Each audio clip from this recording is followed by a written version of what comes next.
Welcome, dear friends. Today I will tell you a compelling story of courage and redemption, where true heroism was rewarded with the sweetest gift of love. Enjoy the story. It was a sight to behold on that lonely dirt road. A sleek Italian sports car, caked in mud, its usually pristine paint job now a disheveled mess.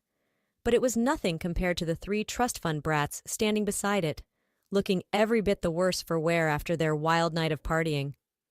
Chad Winthrop III and his frat bros Brad Stanton and Kyle Davenport had been whooping it up at a trendy downtown nightclub, blowing through daddy's money like it was Monopoly cash. Bottle service, VIP room, the works. But why call it a night when a hot little after-hours soiree beckoned from the countryside? "Forget sleep, dudes, the night is young," Chad had proclaimed, pounding another shot of premium vodka. Into the Maserati they piled, peeling out in a spray of gravel as they embarked on their next misadventure. 2 blown-out tires later, here they were, marooned in the middle of nowhere. Even with the Ivy League economics degrees they were half-heartedly pursuing, basic math told them they were short on cash for the tow truck after their lavish evening. No way were they calling the rents for a bailout. "Guess we're hitching it back to town, boys," Chad declared with a dramatic sigh, running a hand through his expensively cut blonde hair. "Gotta get cleaned up before we summon the tow truck cavalry. Can't be looking like something the cat dragged in." Hitchhiking. Such a foreign concept for the young masters of the universe. They stuck out their well-manicured thumbs and waited impatiently, grumbling about the indignity of it all. At last, their salvation arrived in the unlikely form of a public bus rumbling down the road. The guys leapt up, flailing their arms and hooting obnoxiously, until the driver pulled cautiously to a stop.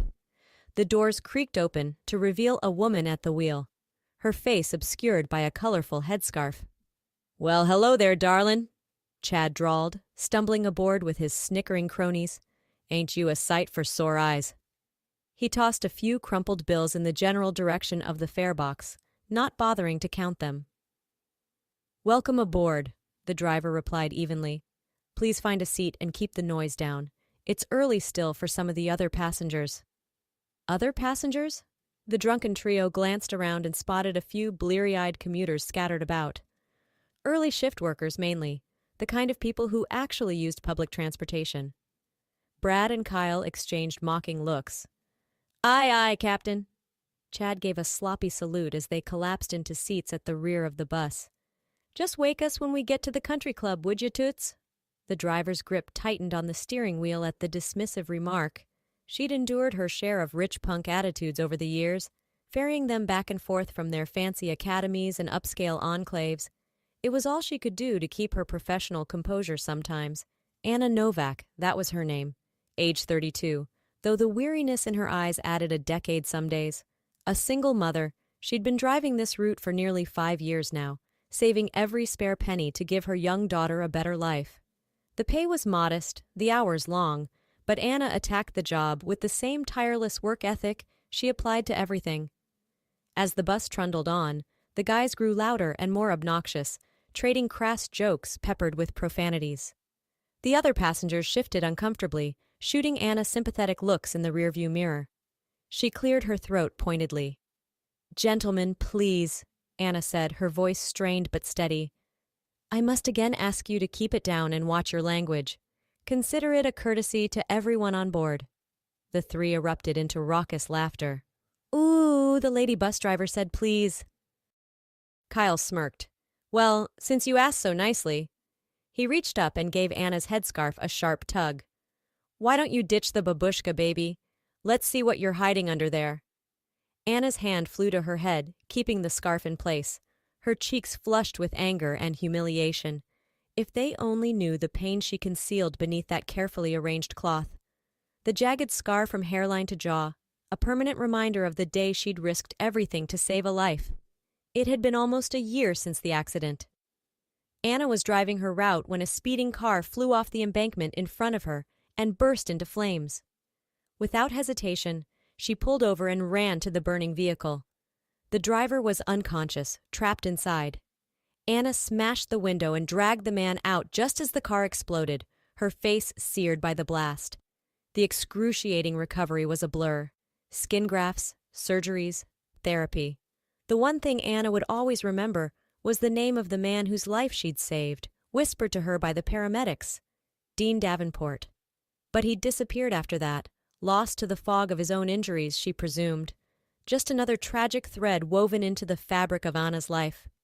Now these spoiled brats, so like the reckless fool she'd rescued, repaying her quiet heroism with cruelty and scorn.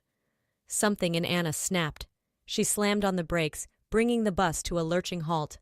In one swift motion, Anna tore off her headscarf and whirled around to face her tormentors. The scar blazed lividly against her pale skin. "Enough!" Anna shouted, her voice shaking with fury. She grabbed the fire extinguisher mounted behind her seat and advanced down the aisle. "You will get off my bus this instant, or heaven help me!" The guys gaped at her, shock sobering them up quick. They stumbled over each other to comply, nearly falling down the steps in their haste to escape the avenging Valkyrie in a bus driver's uniform. Anna stood in the doorway, extinguisher poised, as they tumbled out onto the dusty roadside. The bus passengers erupted into applause. Some even cheered, but Anna felt no triumph, only a bone-deep exhaustion. She was about to pull away and leave the sniveling trio to their fate when a sleek black car pulled up beside them. A tall, imposing figure stepped out, fury etched on his aristocratic features. "Chad Robert Winthrop III," the man roared. "What in God's name do you think you're doing?" It was Dean Davenport, Chad's older brother and the polished heir apparent to the Davenport business dynasty. He bore little resemblance to the broken man Anna had pulled from the wreckage a year ago. This Dean was all cool confidence and ruthless authority, his Savile Row suit impeccably tailored, his dark hair slicked back.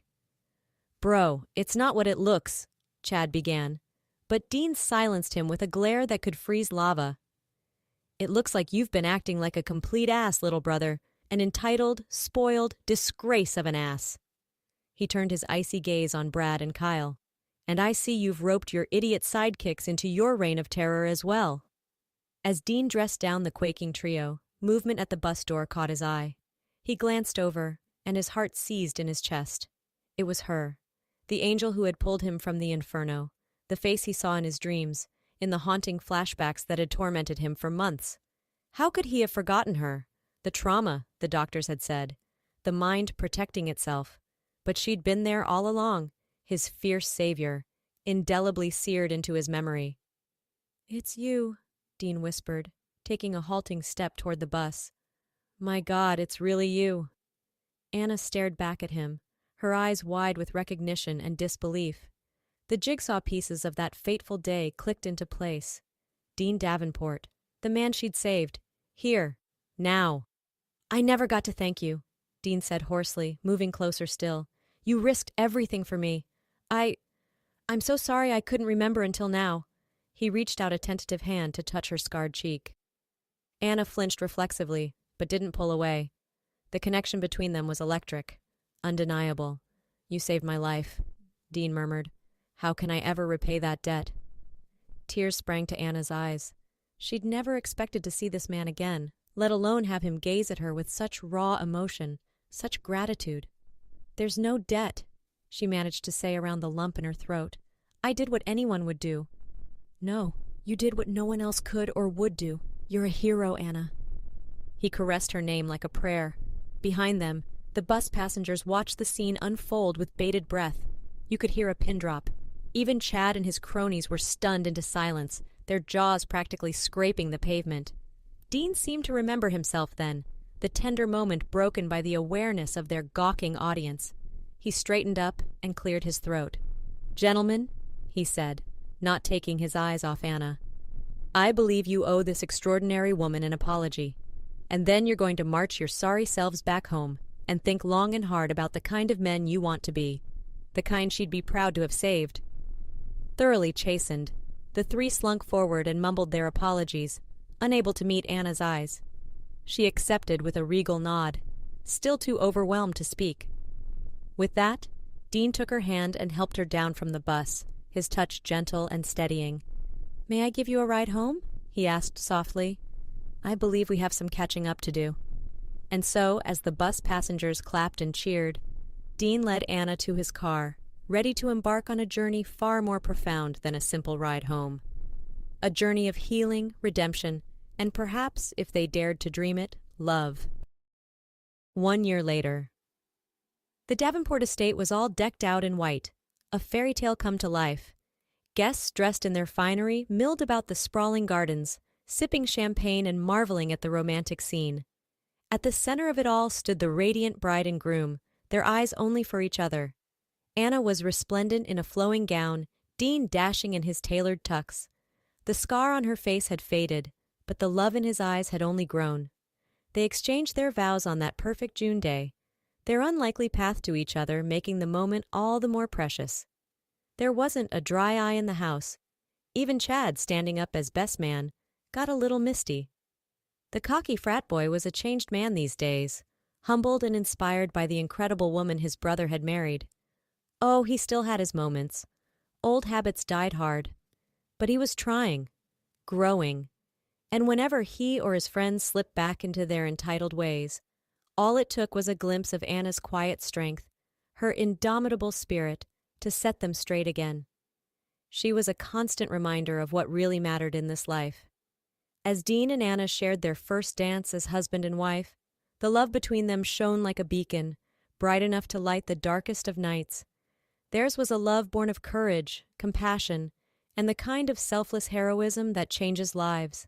And to think, it all began on a fateful bus ride, when two worlds collided and two hearts found their home. A billionaire and a bus driver, brought together by a twist of destiny and the power of the human spirit. It was the stuff of fairy tales, of Hollywood endings. But for Dean and Anna, it was just the beginning of their happily ever after.